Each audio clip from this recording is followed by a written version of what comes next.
Hello friends, गुरु investment analysis में आपका स्वागत है। मैं ब्रिजेश आज आप लोगों के लिए भारत डायनामिक्स लिमिटेड के शेयर की एनालिसिस करूंगा।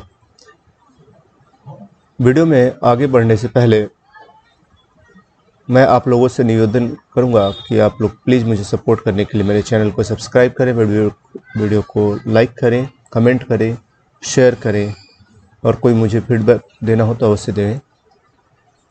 और प्लीज़ आप वीडियो पूरा देखें क्योंकि मैं आप लोगों के लिए बहुत सारी जानकारी काफ़ी मेहनत से लेकर आता हूं, तो जो कि आपके लिए काफ़ी फ़ायदेमंद होती है।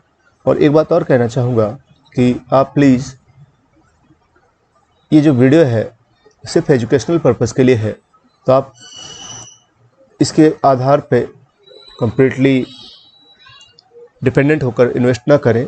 इन्वेस्टमेंट करने से पहले आप प्लीज़ अपने फाइनेंशियल एडवाइज़र की सलाह लें या अपने विवेक का प्रयोग करके एनालिसिस करने के बाद ही इन्वेस्ट करें। तो जैसा कि आप मेरी स्क्रीन पे देख रहे हैं, भारत डायनामिक्स लिमिटेड जो कि 1970 में बनी थी, ये भारत सरकार की कंपनी है, मिनिस्ट्री ऑफ डिफेंस के अंडर आती है। इसका जो मार्केट प्राइस है 18 अप्रैल को 886 रुपये था और ये जो है भारत सरकार के लिए हथियार बनाने का काम करती है। प्रक्षेपास्त्र मिसाइल्स, जिसे आपने सुना होगा, कुछ मिसाइल्स जैसे कि आकाश हो गया, surface to air missile, air to air missile, long range, medium range, Astra weapon, torpedoes का मतलब कि वो जो समुद्र के अंदर नेवी यूज़ करती है, पानी के अंदर चलने वाली एक तरह की मिसाइल्स होती हैं। उसके अलावा एंटी टैंक गाइडेड मिसाइल, और इसके अलावा ये कुछ नए प्रोडक्ट पे भी काम कर रही है जैसे कि quick range, quick reaction, surface to air missile, vertical launch, short range surface to air missile, UAV launched precision guided munition air to surface missile. तो इस तरह से ये इनके जो पोर्टफोलियो में काफ़ी तरह तरह की वैरायटीज़ के जो हथियार मिसाइल्स वगैरह शामिल हैं। कुछ नए प्रोडक्ट पे जैसे MPATGM, ये आप देख सकते हैं मेरी स्क्रीन पे। अगर आपको इसके बारे में डिटेल जानना हो तो आप वीडियो पॉज करके पढ़ भी सकते हैं। तो इस तरह से इनके पोर्टफोलियो में काफ़ी अच्छे आप देखेंगे तो ये प्रोडक्ट एडेड है। अब इसके अलावा मैं आपको बताना चाहूँगा कि अगर आप इस कंपनी में, ज़्यादा समय पहले की बात नहीं करूँगा, अगर आपने ये पिछले एक साल का अगर हम इसका चार्ट देखें तो अगर आपने यहाँ पे ये 10 मई 2022 को इसमें इन्वेस्ट किया होता तो इस समय इसका प्राइस 638 रुपये था और अभी इसका प्राइस है 986 रुपये। तो इस समय आपको 350 रुपये से अधिक का फ़ायदा हुआ होता। मतलब समझ लीजिए मोर देन 50% का फ़ायदा हुआ होता। और आप देख सकते हैं इसका प्राइस चार्ट, अगर लॉन्ग टर्म में आप देखेंगे तो हमेशा ऊपर ही गया है, तो आप इसको लॉन्ग टर्म के पर्पज़ से लेके चल सकते हैं। बहुत ही अच्छी कंपनी है, भारत सरकार की कंपनी है, डूबने के चांसेस बहुत कम है, भारत के लिए हथियार बनाती है।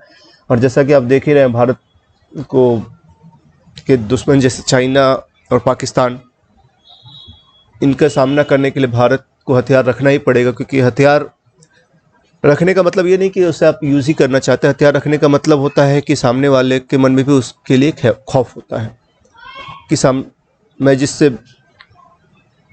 लड़ाई या वॉर करने जा रहा हूँ उसके पास भी अच्छे हथियार हैं तो मुझ पर भी हमला कर सकता है, तो इसलिए भी सामने वाला शांत रहता है। तो इसलिए शांति के लिए भी हथियार बहुत ही ज़रूरी होता है।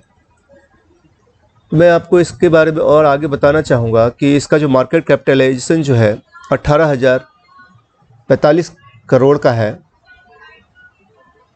इसका एवरेज ब्रोकर टारगेट जो है 1085 का है। एक साल का इसका रिटर्न 12.3% का है। प्राइस टू बुक वैल्यू 5.95 है और इसका जो नेट प्रॉफिट क्वार्टर में 83.74 करोड़ हुआ था। इसका बीटा 0.8 है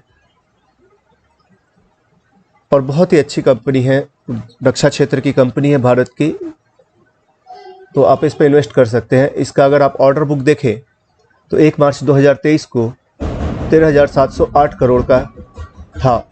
इसका रेवेन्यू ग्रोथ 10 से 12% का है, एबिटा मार्जिन 20 से 23% का है, और अपनी ये सेल्स का 2 से 4% जो है वो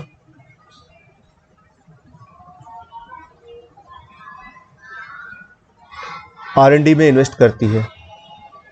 अगर हम इसका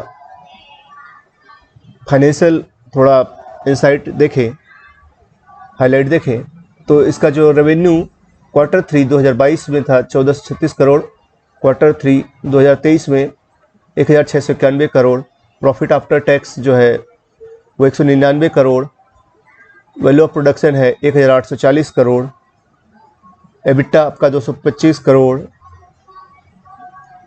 और अर्निंग पर शेयर 11 रुपये पर शेयर है। तो इसका अब हम जैसे फाइनेंशियल रिजल्ट देखें अगर Q3 का, तो रेवेन्यू फ्रॉम ऑपरेशन है 1691 crore, profit before exception item and tax 275.99 crore, profit before tax है 275.99 करोड़, और प्रॉफिट आफ्टर टैक्स 199.42 करोड़ है। और इसका जो अगर आप देखें तो अगर आपको इसका डिविडेंड देखें तो डिविडेंड इसका पर शेयर 8.15 था Q3 2023 में। तो इस तरह से अगर मैं आपको बताऊं तो काफ़ी अच्छी कंपनी है लॉन्ग टर्म के हिसाब से इन्वेस्ट करने के लिए, तो आप इसमें कर सकते हैं।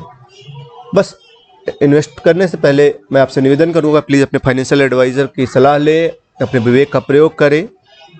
और वैसे मैं ये जो रिपोर्ट्स अगर आपको जो दिखाता हूँ, अगर आप इसको डिटेल में देखना चाहें तो वीडियो पॉज करके भी देख सकते हैं। तो आप इसमें आपको काफ़ी सारी जानकारी उपलब्ध मैंने करवाई है, लेकिन आप प्लीज़ अगर इन्वेस्ट कर रहे हैं तो थोड़ा थोड़ा करके इन्वेस्ट करें, क्योंकि आपको कभी पता नहीं होता कि मार्केट में कब ऊपर जाएगा कोई भी शेयर या कब नीचे जाएगा। बहुत सारे रीज़न होते हैं किसी भी कंपनी के शेयर के ऊपर या नीचे जाने के, आंतरिक कारण होते हैं कंपनी के, कई बार एक्सटर्नल बहुत सारे बाहर के भी कारण होते हैं, जैसे कुछ पॉलिसीज़ वगैरह में चेंज होना, सरकार के कुछ पॉलिसीज़ में चेंज होना, या फिर आपके आसपास के मार्केट के सर्कमटेंसेस, तो बहुत कुछ होता है। तो अगर आप थोड़ा थोड़ा इन्वेस्ट करेंगे लॉन्ग टर्म के पर्सपेक्टिव से तो आपको नुकसान होने के बहुत कम चांसेस होते हैं। बहुत ही अच्छी कंपनी है, डूबने के चांसेस बहुत कम हैं, क्योंकि भारत सरकार की कंपनी है और हथियार आप समझ सकते हैं किसी भी देश के लिए कितना महत्वपूर्ण होता है आत्मरक्षा के क्षेत्र में। तो आप इसमें लॉन्ग टर्म के पर्सपेक्टिव से इन्वेस्ट कर सकते हैं। इतना कहकर मैं अपनी वाणी को विराम देना चाहूँगा। मेरा वीडियो देखने के लिए धन्यवाद। प्लीज़ चैनल सब्सक्राइब करें, वीडियो लाइक करें, कमेंट करें, शेयर करें, मुझे फीडबैक दें। धन्यवाद।